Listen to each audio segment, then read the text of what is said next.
nous avons renouvelé fortement le conseil communautaire, enfin du moins les représentations des communes ont fait qu'il y a 18 nouveaux conseillers communautaires sur 28 et qu'au bureau de la CCLA, sur 12 personnes, il y a 8 nouveaux élus qui sont aussi pour la plupart des nouveaux élus dans leur commune. Donc c'est un véritable changement. On peut dire qu'on tourne un petit peu une page au niveau de la communauté de communes, même si j'en suis pas le meilleur représentant, puisque je suis là depuis un certain temps. Mais on est quand même on est entouré de bon nombre de jeunes élus des différentes communes.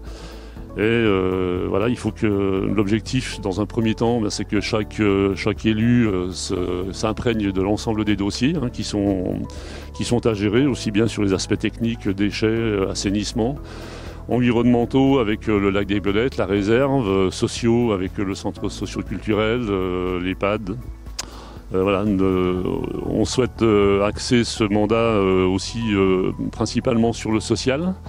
Voilà, parce que même si on est dans un secteur où il y a une moyenne de la richesse de la population qui est relativement intéressante ou importante, il y a malgré tout voilà, des personnes en difficulté et avec cet épisode, il y en aura aussi sans doute un peu plus. Donc voilà, on tient aussi à axer ce mandat sur l'aspect social, aussi bien pour l'enfance jusqu'aux personnes âgées.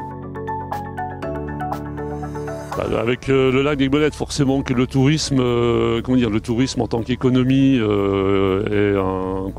sera regardé de près. Il y a des projets qui ont été entamés par les précédentes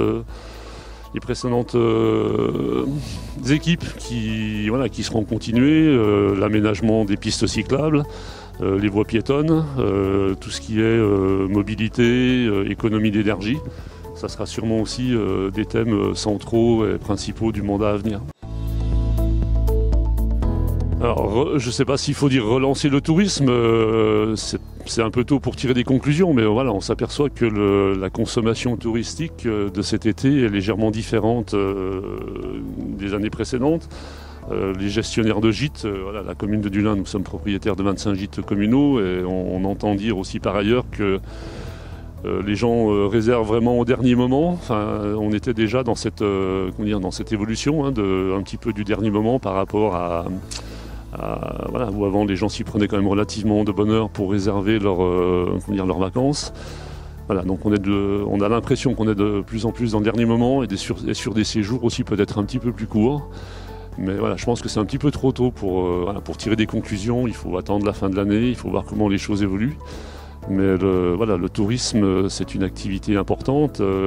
Habiter un territoire touristique, c'est aussi important pour la population parce que c'est un territoire qui vit, c'est un territoire qui a plus de services, qui a plus de services médicaux, qui a plus de tissus associatifs. Donc je pense que c'est positif pour tout le monde. Après, il faut aussi que l'ensemble des opérateurs touristiques s'impliquent aussi dans la promotion de leurs outils, s'impliquent plutôt dans leurs outils de promotion et de mutualisation aussi de leurs propositions.